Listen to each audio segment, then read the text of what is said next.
বাসার অনেক কাজ আছে যেগুলো আসলে আমি বাচ্চাদেরকে দিয়ে করে থাকি। সেগুলো হচ্ছে কিছু টুকটাক কাজ যেগুলো আমি জমিয়ে রাখি। আর যখন বাচ্চাদের স্কুল থাকে না তখন আমি সেগুলো ওদেরকে দিয়ে করিয়ে ফেলি। তো সেরকমই ২-১ টা কাজ আমি বাচ্চাদেরকে দিয়ে করিয়ে নিয়েছি। আর এটা হচ্ছে লাস্ট উইক। আর লাস্ট উইকে যেহেতু আমাদের এখানে একটা লং উইকেন্ড ছিল তো বাচ্চারা বাসায় ছিল তাই আমি ওদেরকে নিয়ে হচ্ছে আমার কাজগুলা সেরে ফেলতেছি। তো ১ম এই আমি চলে আসলাম হচ্ছে শপার্স ড্রাগে।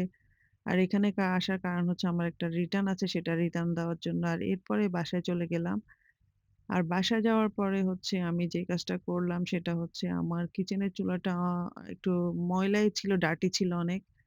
তো আমি চিন্তাই করে রেখেছিলাম যে বাচ্চাদের যখন স্কুল থাকবে না এটাকে আমি একটা ডিপ ক্লিন করব। সেটা হচ্ছে আমার ছেলেকে দিয়ে আমি করাবো।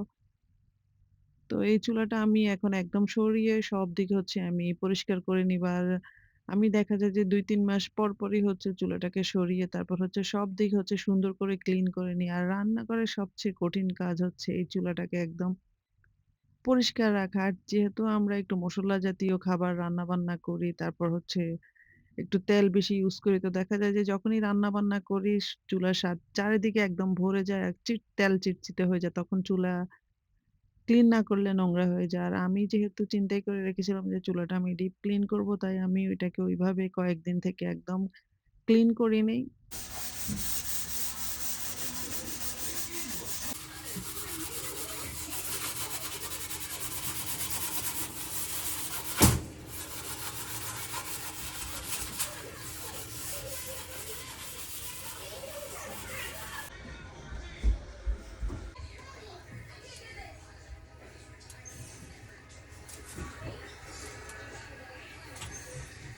No, দেখি gross.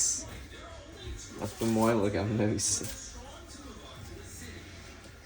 আর আমার কাছে মনে হয় রান্নাঘরের চুলা যদি অপরিষ্কার থাকে তখন পুরো রান্নাঘরটাই আমার কাছে অপরিষ্কার মনে হয়। তাই আমি চেষ্টা করি সবসময় আমার চুলাটাকে পরিষ্কার রাখার জন্য। যেহেতু আমাকে প্রতিদিনই রান্নাবান্না করতে হয় তাই চুলাটাকে একটু পরিষ্কার রাখলে আমার রান্নাবান্না করতে ভালো লাগে। আর এইদিকে হচ্ছে আমি চুলার নিচে এইভাবে ফয়েল পেপার দিয়ে থাকি। কারণ হচ্ছে যখন আমি রান্না করি আমার অ্যাক্সিডেন্টালি কোনো কিছু যখন বলক এসে পড়ে যায় তখন সেটা চুলার নিচে না ভরে ফয়েল পেপারের উপরে পড়ে। আর এতে সুবিধা হচ্ছে আমি যখন ক্লিন করি আমার নিচে ওইভাবে ক্লিন করতে হয় না। শুধু আমি ফয়েল পেপারটা ফেলে দিয়ে নতুন করে দিয়ে দিই। আর এইদিকে আমি আমার চুলার বার্নার গুলোকেও খুব ভালো করে ধুয়ে নিয়েছি। এখন হচ্ছে আমি সবগুলা সেটআপ করে নিচ্ছি। আর চুলার এই বার্নার গুলো যদি কয়েকদিন পর না ক্লিন করি আমার কাছে ভালো লাগে না। কারণ হচ্ছে রান্না-বান্নার তেল, জল এগুলার নিচে পর্যন্ত ভরে যায়। তখন এগুলা যদি ক্লিন না হয় তখন কিন্তু চুলার চারদিকটাও একটু ময়লা হয়ে যায়। আর এদিকে হচ্ছে আমার চুলা একদম ক্লিন করা শেষ। আর এটা হচ্ছে আমার চুলার ফাইনাল লুক। তো চুলা যখন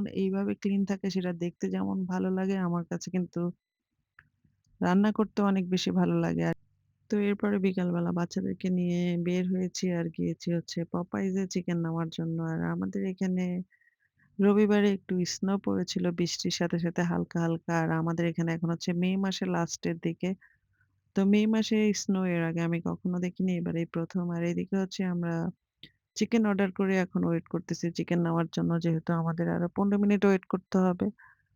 তো চিকেন নিয়ে হচ্ছে আমরা গাড়িতে চলে যাবো। আর গাড়িতে নিয়ে হচ্ছে আমরা কিছুক্ষণ গাড়িতে ঘোরাঘুরি করব। আর এইদিকে এখন হচ্ছে আমাদের চিকেন ডান। আর আমরা এখন চিকেনটা নিয়ে হচ্ছে গাড়িতে যাব।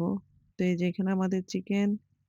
তো এরপর চিকেন নিয়ে হচ্ছে আমরা গাড়িতে চলে আসলাম। আর গাড়িতে এসে হচ্ছে আমরা কিছুক্ষণ গাড়িতে ঘোরাঘুরি করব। আর যেহেতু হালকা স্নো আর বৃষ্টি হচ্ছে, তো বৃষ্টি হলে কিন্তু গাড়িতে ঘুরতে বেশ ভালোই লাগে। তো সবাইকে আল্লাহ হাফেজ।